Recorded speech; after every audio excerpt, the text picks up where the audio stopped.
ની રચના કરી એટલે કે વીમાનો અધિનિયમ પાસ કરી અને તે દિવસથી સારી રીતે વીમાના સંસ્થાઓ કાર્યરત થઈ છે, LIC ની સ્થાપના થઈ.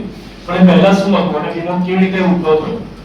અંગ્રેજોના સમયમાં જ્યારે લોકો માછીમારી કરવા જતા હતા, નાના નાના ગામડાના લોકોને બધા, તો માછીમારી કરવા જાય તો સમુદ્રમાં જ્યારે તોફાન આવે એવી જે બધી પરિસ્થિતિ થતી હતી, તો એક સામટાને ખલાસીઓ છે ને 20, 25 કે 50 ના ટોળામાં જતા હતા. એમાંથી 50 જણનું ટોળું માછીમારી કરવા છે દરિયામાં ઊંડા સુધી જાય. પછી જ્યારે મહિનો 2 મહિના પછી લોકો પરત ફરતા હતા, બહુ દૂર દૂર સુધી જતા હતા, ત્યારે એની અંદરથી 1 કે 2 જણનું કંઈક તોફાનમાં કે ગમે તે કારણોસર અવસાન થાય છે. ત્યારે ઘરે પરત ફરે ત્યારે એના ઘરવાળાઓને દુઃખની લાગણી થાય છે અને એ વ્યક્તિના ઘરેથી આવકનો સ્ત્રોત પણ બંધ થઈ જાય છે અને એમના ઘરનો મુખ્ય વ્યક્તિ પણ જતો રહે છે. એવી બધી પરિસ્થિતિ જ્યારે ક્રિએટ થઈ હતી ત્યારે માનવ વિચાર તરીકે આ બધા ગ્રુપમાં એક લોકો એવો વિચાર રજૂ કર્યો હતો કે આપણે એ લોકોના કુટુંબને સહાય આપીએ. જ્યારે જે 50 જણનું સમૂહ ત્યાં ગયું હતું એમાંથી 2 જણના અવસાન થયા, તે 48 લોકોએ ભેગા થઈને કે કોઈ 500 રૂપિયા કાઢે, કોઈ 1000 રૂપિયા કાઢે, એવી રીતના પૈસા ભેગા કરીને જે 2 વ્યક્તિનો મૃત્યુ થયા છે તે લોકોને મદદ કરી. આ એક સામાન્ય સિદ્ધાંત હતો કે 50 જણ લોકો પૈસા ભેગા કરે છે અને જે ઘરે કોઈ ઘટના બને છે તે લોકોને મદદ કરે છે.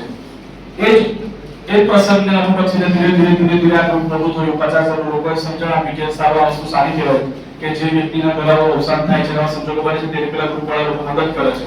એટલે બધા લોકો એક ગ્રુપ સાથે જોડાયા, ધીરે જોડાયા, હજારોની સંખ્યા થઈ. વિવિધ અલગ હજારોની સંખ્યાવાળા બધા 50 ગ્રુપ બન્યા, 100 જેટલી નાના ગ્રુપ બન્યા, જેને મંડળી બની કહેવાય, સખી મંડળ બને છે, એના મંડળી બની. એવી નાની સંસ્થાઓ થઈ. ધીરે એમાં આધુનિકરણ આવ્યું અને આધુનિકરણ આવ્યા છે રજીસ્ટ્રેશન થયા. તો કોઈ સંસ્થા બની એની અંદર 500 થી 1000 લોકો આવીને જોડાયા છે, કોઈ બીજી જગ્યાએ 1500 થી 2000 માણસોની સોસાયટી આવી બની. 1956 પહેલા આવી રીતના નાની 100 થી 200 કંપનીઓ નાની બની અને આ કન્સેપ્ટ પર કામ કરવા માંડી. ફક્ત માછીમારીથી નહીં, માછીમારીના કન્સેપ્ટથી સમજ આવી પછી દરેક ક્ષેત્રમાં જે લોકોનો સમૂહ ભેગો થાય એ સમૂહમાં નક્કી કરે કે આપણા ગ્રુપમાંથી કોઈને પણ આવી ઘટના બને તેમને આપણા રીતના મદદ કરવાની. એવું કરતા વીમાનો સિદ્ધાંત ઉદ્ભવ્યો અને એ જ વસ્તુને થોડું આધુનિકરણ કરી અને પછી ગવર્મેન્ટે 100-200 કંપનીઓનું બધુંનું વિલીનીકરણ કરી દીધું અને ભેગી કરી અને 1956 માં વીમાનો અધિનિયમ પાસ કરી અને એક જ સંસ્થા બનાવી ગવર્મેન્ટ અંડરમાં LIC ની સંસ્થા બનાવી દીધી, લાઈફ ઇન્સ્યોરન્સ કોર્પોરેશન. તે દિવસથી લાઈફ ઇન્સ્યોરન્સ કોર્પોરેશન એક જ એવી સંસ્થા છે કે જે જિંદગીના વીમા માટેનું કામકાજ કરતી હતી અને ગવર્મેન્ટની આધીન હતી. 1956 થી માંડીને 2000 સુધીને અલગ રીતે વીમાની પ્રોડક્ટ આવી અને બધા વીમાના પ્લાન આવ્યા. પછી જે રીતના વૈશ્વિકરણના મુદ્દાઓ આગળ જઈ રહેલા છે તેવી જ રીતે 2000 ની સાલમાં ગવર્મેન્ટે ઓપન કર્યું કે ભાઈ હવે વીમાના કામકાજ માટે LIC સિવાયની પણ બીજી સંસ્થાઓ પણ એમાં કામકાજ કરી શકશે. તો બહાર દેશની પણ વીમાની સંસ્થાઓ પણ અહીંયા બધી કામકાજ કરવા માંડી. હવે વીમાની અંદર શું હતું? પહેલા તો વીમાનો બેઝિક સિદ્ધાંત સમજાવ્યો કે કોઈ તારી ઘટના બની ત્યારે લોકોને પૈસા પૂરા પાડે. પણ ફક્ત એક જ ઘટનાના અધીન રહીને નહીં, બીજી બધી સેવાઓ કરવા માટે પણ વીમાનો ઉપયોગ થવા માંડ્યો. કે વીમાની પ્રોડક્ટ એવી રીતે ઉપયોગ કરવા માંડી કે 20 વર્ષ સુધી એને કંઈક ના થાય તો આપણે એના પૈસા એને પરત મળવા જોઈએ. પૈસા પરત મળે, પૈસા એને રિટાયરમેન્ટ ટાઈમે કામ લાગે, બાળકોના લગ્ન માટે કામ લાગે. એવી રીતના બચતના સાધન તરીકે પણ વીમાનો ઉપયોગ થવા માંડ્યો.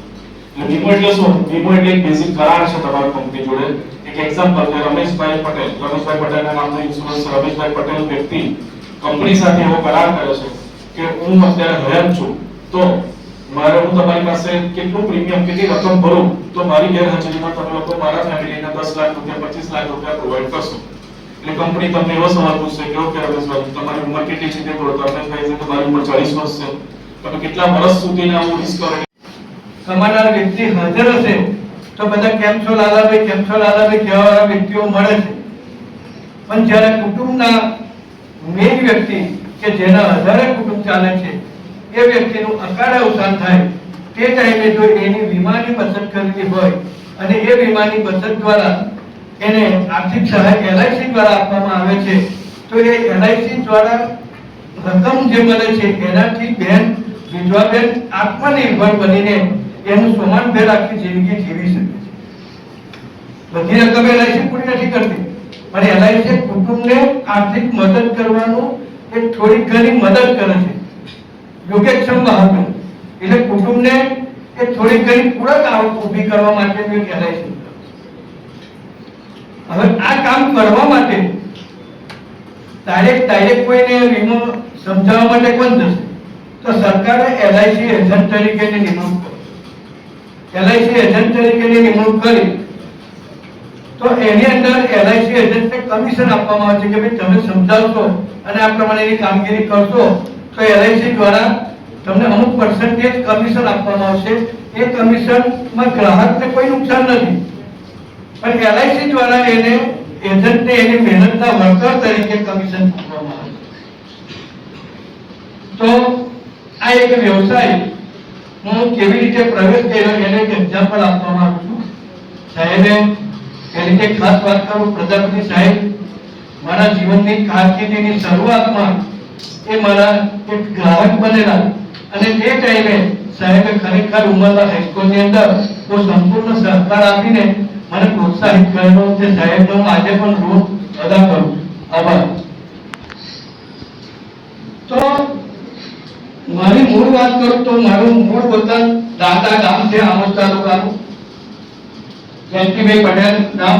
મારા વ્યવસાય પપ્પા વ્યવસાય ખેતી કરતા હતા. આર્થિક પરિસ્થિતિ ઘણી નબળી હતી એટલે કમાવાના અર્થે અમે આમોદ ગયા અને આમોદ મેં નાસ્તાની દુકાન ટેસ્ટી ખમણની દુકાન કરી હું મારા વિશેષ બની અને એ ખમણની દુકાનમાં પણ સંજય રાવતનું એક વાંચેલું છે કે એ જે કંઈ કરે તે બેસ્ટ કરવું. તો મારો પહેલેથી સિદ્ધાંત કે જે કંઈ કરવું એ બેસ્ટ કરવું. તો ખમણની દુકાનની અંદર અમે એટલી બધી નામના કરી રીતે આખા તાલુકામાં કોઈ પણ વ્યક્તિને નાસ્તો કરવો હોય તો અમારી દુકાને આવે અને કોઈ પણ લગ્ન પ્રસંગના ઓર્ડર આવે એટલી બધી દુકાન ચાલી. તો મારું ઘર પણ નાનું પડ્યું મને વ્યવસાય કરવાનો. તો મારે મકાન બનાવવા માટે એલઆઈસીમાં હું લોન લેવા માટે ગયો અને તે વખતે જેવી રીતે પ્રજાપતિ સાહેબ સપોર્ટમાં છે એવી રીતે જેવી પંચાલ સાહેબ પણ નારાયણનગરના બધા મકાનો બનાવતા. તો મકાનની લોન લેવા માટે હું એલઆઈસીમાં ગયો. તે વખતે આ લોકોની સાથે પાર્ટનર તરીકે કામ કરતા મફતભાઈ ચૌહાણ અને અમે બધા જ એલઆઈસીની લોન લેવા માટે સુરત જતા. હવે હું તો એસએસસી પાસ ગામડાનો માણસ, મને કોઈ અનુભવ નહીં, પણ એ જગત કે આપણે મકાનની લોન લેવી છે તો આપણે કામ આપણું પૂરું કરવું છે. તો મારી લોન મેં ફક્ત 12 દિવસની અંદર એલઆઈસીમાંથી પાસ કરાવી મારું મકાનની લોન મંજૂર કરી અને એ મકાનની લોન મંજૂર કરીને પછી મેં મારું મકાન બનાવ્યું. તો મારા મકાનના હપ્તા ભરવા માટે મને તકલીફ પડતી હતી. તો એલઆઈસીના જે વિવિધ મેનેજર સુરત કે મારાથી પ્રભાવિત થઈ ગયા કે આ છોકરો બહુ હોશિયાર છે. તો એમને ભરૂચના બ્રાન્ચ મેનેજરને ફોન કર્યો કે ભાઈ આમોદની અંદર જયંતિભાઈ પટેલ કરી છે, ખમણનો વ્યવસાય કરે છે, એમની મુલાકાત કરજો, બહુ હોશિયાર માણસ છે અને આપણા એલઆઈસી એજન્ટ તરીકેની કામગીરી કરી શકશે. તો મને સામેથી એ લોકોએ એલઆઈસી એજન્ટ તરીકેની નિમણૂક કરી અને ત્યાર પછી મકાનની લોન વિશેના મારા અનુભવના આધારે અવારનવાર બધા લોકોએ મને સપોર્ટ કર્યો. તો મેં ત્યાંથી પછી તમને એમ થશે કે યસ યાર મારો ગોલ્ડન પીરિયડ હતો, હું ભણતો ક્યારે આપશો બરાબર. એટલે ખાસ એ ધ્યાન રાખવાનું કે દરેક ફળની સરસ રીતે જીવવાનું એ બરોબર છે. ટીચર આપણને જ્યારે ભણાવે છે તો અહીંયાથી ભણાવે છે એટલે આપણે થાય કે આટલા જ છોકરાઓ આંખો બંધ કરો અને આટલા જ ભણાવીશ એવું કહે છે બધાને કહે છે. તો એનો મતલબ શું છે? ક્લાસમાં દરેક વ્યક્તિને સરખું જ ભણવામાં આવે છે પણ છતાં બી દરેક વ્યક્તિ પોતપોતાની રીતે જે ગ્રહણ કરે છે એ ગ્રહણ કરેલું સામે આવે છે પરિણામ રિઝલ્ટમાં આવે છે અને રિઝલ્ટમાં કોઈ પહેલો નંબર આવે છે, કોઈ 5મો નંબર પર આવે. તો ખાસ એ ધ્યાન રાખવાનું કે જ્યારે આપણે ભણીએ ત્યારે યોગ્ય રીતે ભણી અને આપણે આપણા ફેમિલી દેશ માટે શું કરી શકીએ છીએ, માત્ર આપણું ફેમિલી પણ બાકીનું આપણા દેશ માટે પણ શું કરી શકીએ છીએ એ કરવાનું છે. એલઆઈસીમાં સિનિયર બ્રાન્ચ મેનેજર તરીકે છું. 34 વર્ષ એલઆઈસીમાં હું થઈ ગયા છે. 35મો વર્ષ છે. તમારી જેમ તમે લોકો હજુ 17મું વર્ષ કે 15મું વર્ષ છે, કેટલા વર્ષ છે? હું પણ 18 વર્ષે એલઆઈસીમાં લાગ્યો. હું બી બીએનબી નો પોલિટિક્સમાં એન્જિનિયરિંગનો સ્ટુડન્ટ હતો અને ત્યારબાદ ફોર્મ ભરીને ઘરે કયા વગર ફોર્મ ભર્યું અને પાસ થઈ ગયા બધી એક્ઝામો અને પછી એલઆઈસીની કારકિર્દી ચાલુ કરી. એટલે 34 વર્ષ 35મું વર્ષ ચાલે છે. ઓકે. અને આજે થોડો વસવસો પણ નથી કે યસ યાર એન્જિનિયર હોત તો મને ખ્યાલ છે કે આટલો હોત તો એનાથી વિશેષ અત્યારે પણ સેલરી મેળવું છું બીંગ અ સિનિયર બ્રાન્ચ મેનેજર. તો કહેવાનો મતલબ શું છે કે આજનો જે વ્યવસાય છે અને એ વ્યવસાયની વાત કરીએ અને સાથે સાથે એક વસ્તુ છે કેવી રીતે જોડાય, કારણ કે તમે બધા સારા સ્ટુડન્ટ છો. કોમર્સ એટલે વાણિજ્ય. ઓકે. અને ત્યાં બિઝનેસની વાત આવતી હોય, ધંધાકીય જે મગજની વાત આવતી હોય તો આમાં કોણ વધારે હોય આગળ પાવરફુલ? કોમર્સ. યસ કે નહીં?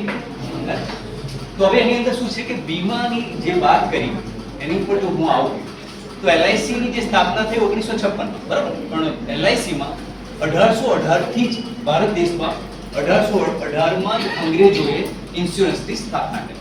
ઓરિએન્ટલ ઇન્સ્યોરન્સ લાઈફ ઇન્સ્યોરન્સની સ્થાપના થઈ અને ત્યારબાદ આપણે જ્યારે દેશ આઝાદ થયો અને 1956 માં જ્યારે એનું રાષ્ટ્રીયકરણ કરી અને ભારત સરકાર પાસેથી માત્ર 5 કરોડના ફંડમાં 240 અલગ અલગ કંપનીઓ હતી. કોઈ બીજી ચાલે, કોઈ નાની કંપની ચાલે અને કોઈનું કંઈ વ્યવસ્થિત હતું નહીં. એ બધી જ કંપનીઓને ભેગી કરીને એનું રાષ્ટ્રીયકરણ કરી LIC ની સ્થાપના કરી. બરોબર? તો LIC એટલે શું છે? Life insurance corporation of India. શું કહેવાય છે? બરોબર છે. હું જ્યારે LIC માં લાગ્યો ત્યારે ફોર્મ ભર્યું ત્યારે મને ખાલી માત્ર LIC વિશે કશું જ ખ્યાલ નહોતો. બરોબર ને? પણ જેવો અંદર ઉતર્યો કે યસ યાર પરીક્ષા પાસ કરવી છે તો LIC વિશે જાણ. તો આપણી પાસે બી અહીં બેઠેલા છે એ વ્યક્તિઓના ઘરે પણ મમ્મી પપ્પાને બધાને ખ્યાલ હશે LIC. તમને કેટલું જાણો છો LIC વિશે? જાણો છો LIC વિશે? થોડુંક મેડમ લોકો તો જણાવતા હશે, ભણાવતા હશે. બરોબર ને? તો આ છે એક વીમા. બરાબર છે? LIC એટલે લાઈફ ઇન્સ્યોરન્સ કોર્પોરેશન. લાઈફનો મતલબ છે જિંદગી, જિંદગીનો વીમો. શું કહેવાય? જિંદગીનો વીમો. અને જનરલ ઇન્સ્યોરન્સ હોય તો જનરલ ઇન્સ્યોરન્સમાં તમારે પશુનો વીમો હોય, તમારા સ્કૂટરનો પણ વીમો હોય, તમારા વ્હીકલનો વીમો હોય, તમારા ઘરની અંદર તમારી જે કંઈ રાચરચીલી વસ્તુઓનો વીમો હોય, તમારી જ્વેલર્સનો વીમો હોય. That is called general insurance. Okay? અને એક છે આપણી પાસે લાઈફ ઇન્સ્યોરન્સ.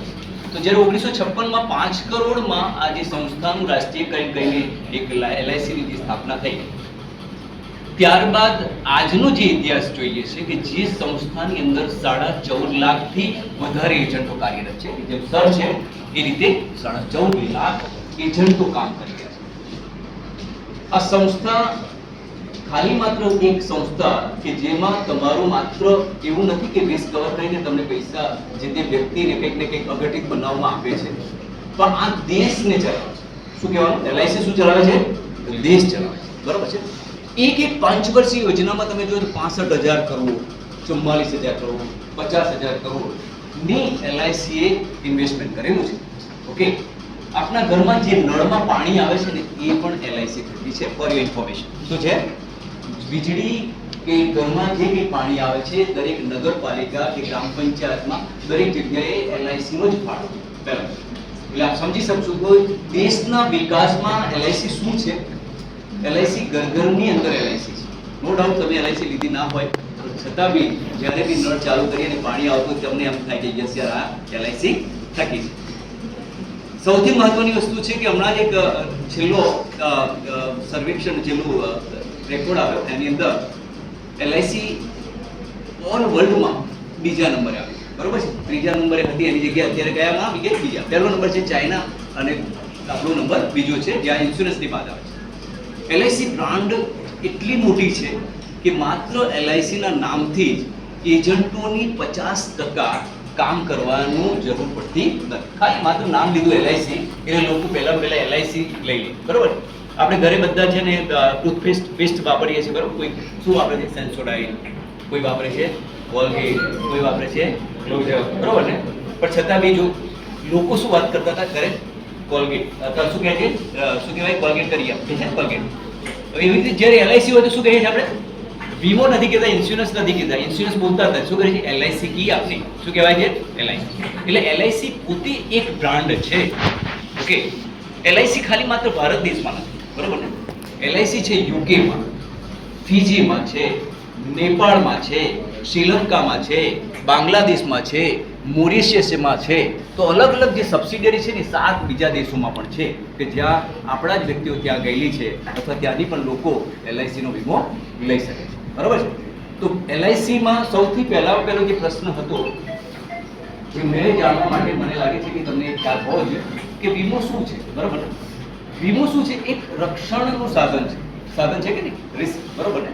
જો તમે કોઈ ગાડીમાં વીમો નહીં લીધો હોય તો કદાચ તમને મમ્મી પપ્પા પણ રોકશે અથવા તમને એમ થશે ને હિંમત કે હું આ ગાડી લઈને હે ને હું જો ગાડી લઈને ગયો ને વીમો નહીં હોય તો હું પહેલા જે સ્પીડે ચલાવતો હશે સ્પીડ પર નહીં ચલાવતો. યસ ઓર નો? બરોબર ને? છે કે લાઈફ ઇન્સ્યોરન્સ વધારે બેનિફિશિયલ છે કે હેલ્થ ઇન્સ્યોરન્સ? જીવન. બરોબર ને?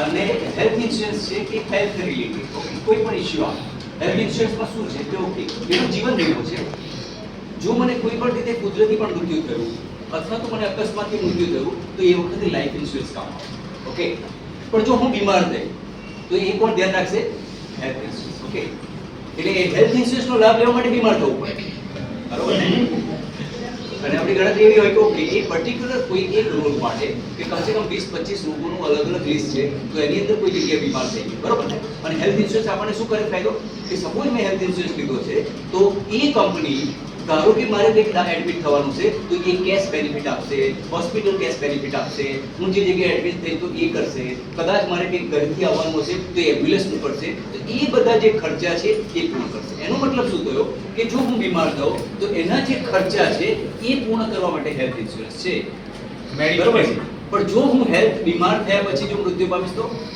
હેલ્થ ઇન્સ્યોરન્સ કામમાં આવે સામા આવે ઓકે બેટા એક મિનિટ સાંભળો મારી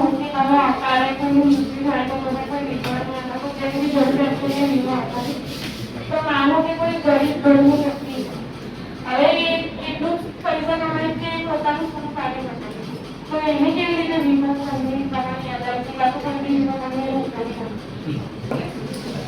એલઆઈસી શું છે કે દરેક માટે વીમો છે એલઆઈસીમાં દરેકની માટે એ અંબાણી બી લઈ શકે તે 1000 કરોડનો પણ લઈ શકે વીમો અને કોઈ નાની વ્યક્તિ છે કે જે 200-500 રૂપિયા લઈ શકે એ પણ લઈ શકે અવાજ નથી આવતો તો શું થાય કે કોઈ ગરીબ માટે છે એલઆઈસી પાસે ગ્રુપ ઇન્સ્યોરન્સની અંદર નાની પોલિસી છે માઇક્રો ઇન્સ્યોરન્સ પોલિસી પણ છે કે જેનું પ્રીમિયમ બહુ ઓછું છે બરાબર ને કે એ ઓછા પ્રીમિયમથી પણ પોતે લઈ શકે એલઆઈસીમાં 1 લાખના વીમાથી લઈને અનલિમિટેડ કોઈ વ્યક્તિનો 50 કરોડનો લેવો હોય તો લઈ શકાય 800 કરોડનો લેવો હોય તો પણ લઈ શકાય પણ લિમિટેડમાં શું છે મિનિમમ 1 લાખ પ્રીમિયમ છે તો 1 લાખનું પ્રીમિયમ બહુ ઓછું આવે 200-500 એને આપણે જો 30 દિવસમાં ભાગી નાખીએ તો આપણે પાછું ઓછું થઈ જાય તો એક દિવસમાં ઘણીવાર એવું થાય કે માત્ર જો 15 રૂપિયા કરીએ તો પણ વીમો લઈ શકાય ઓકે તો દિવસના પ્રમાણે જો 15 ગણો તો 450 રૂપિયા 500 રૂપિયામાં પણ વીમો મળી જાય અને કોઈ પણ ગરીબ વ્યક્તિ હોય એ શું મમ્મી પપ્પા જો કદાચ આખો દિવસ કામ કરતા હશે ને તો જો બાળક ઘરે હશે ને તો પાર્લેનું પેકેટ પણ લઈ જતા હોય છે યસ ઓર નો હે ને એ બી 5 રૂપિયા હોય છે એટલે કહેવાનો મતલબ શું છે કે 2-3 વસ્તુ જો ખાવાની જગ્યાએ જો એક ઇન્સ્યોરન્સ માટે નાખીએ તો એ વીમાનું આખી છત્રી જેવું થઈ જાય છે કે વીમાનું રક્ષણ મળી જાય ઓકે જે રીતે કોઈએ 10 લાખનો વીમો લીધો અને એનું મૃત્યુ થાય છે તો તેના વારસદારને 10 લાખ એટ અ ટાઈમ મળે તો પછી ટુકડે મળે એવી કોઈ પોલિસી બે વસ્તુ છે પ્રોવિઝન નવું કરી નાખ્યું છે LIC કે 10 લાખનો વીમો છે બરોબર છે તો ધારો કે મૃત્યુ પામે એને 10 લાખ હતા એનું બોનસ સાથે રહેતો મળશે સપોઝ બની શકે કે એ 15 લાખ પણ હોઈ શકે અને 20 લાખ બી હોઈ શકે અને 12 લાખ પણ હવે નવું એડ કરી નાખ્યું છે કમસે કમ 4-5 વર્ષથી કે જો કોઈ મૃત્યુ થાય અથવા તો પોલિસી પાકે એ વખતે મારે જો રકમ એક સાથે ન લેવી હોય અને ઇન્સ્ટોલમેન્ટમાં લેવા હોય તો એ પણ એક આપી દીધું એ વખત જ્યારે પ્રપોઝલ ભરીએ નવી પોલિસી મૂકીએ ત્યારે શું કરવું પડે પ્રપોઝલ ફોર્મ ભરવું પડે અને એની અંદર પણ બે ઉમેર આપે છે કે મારે જો મારું મૃત્યુ થાય તો મારા જે પૈસા છે એ વારસદારને ટુકડે મળે એક જો મારી પોલિસી પાકે તો આ રકમ ટુકડે આપે એનું કારણ શું છે કે LIC અલગ અલગ ફીડબેક મંગાવે છે આજની આપણે બધી જનરેશન બહુ જોરદાર છે સખત જેનજી બોલે ને શું કહ્યું જેનજી વાહ યાર ફાઇન બરોબર ને તો સ્થિતિ શું છે કે બહુ સારી રીતે આપણે બધા એવા છીએ કે ઘણીવાર એવું બને કે પૈસાની આપણને કોઈ કદર ના પણ હોય છે મમ્મી પપ્પા આપે છે તો મજા આવી જશે બહાર જઈને જો કોઈ જગ્યાએ ઉભા રહે તો 300 રૂપિયાનો પીઝા પણ ખાઈ નાખીશું આગે ના તો એ સ્થિતિમાં આજનો જે બાળક છે એ બાળકને છે ને સેવિંગનો ઇશ્યુ નથી પોર્શન નથી અને ઘણા બાળકો એવા પણ હતા કે જે મા બાપના ફીડબેક અમારી પાસે આવેલા એમાં એવા હતા કે મારો દીકરો બરોબર છે આ પૈસા બધા જ વાપરી કાઢશે એ થોડી ખરાબ લાઈનમાં ગયો છે બરોબર છે કંઈક ને કંઈક કાર્યો એવા કારણ છે વ્યસની છે તો એ બાબતમાં જ્યારે કોઈ વસ્તુ મૃત્યુ પામે અને જો એના પૈસા ઇન્સ્ટોલમેન્ટમાં આપે તો માણસને સુધરવાનો ચાન્સ મળે છે કે યાર આ ઇન્સ્ટોલમેન્ટમાં મારા 2 લાખ રૂપિયા આવી ગયા તો એ છોકરો ફરીવાર ટ્રાય કરશે કે 2 લાખ ફરી મળે ક્યારે જીવીશ તો ત્યાં સુધરવાનો ચાન્સ મળી જાય એની માટે ઇન્સ્ટોલમેન્ટ પણ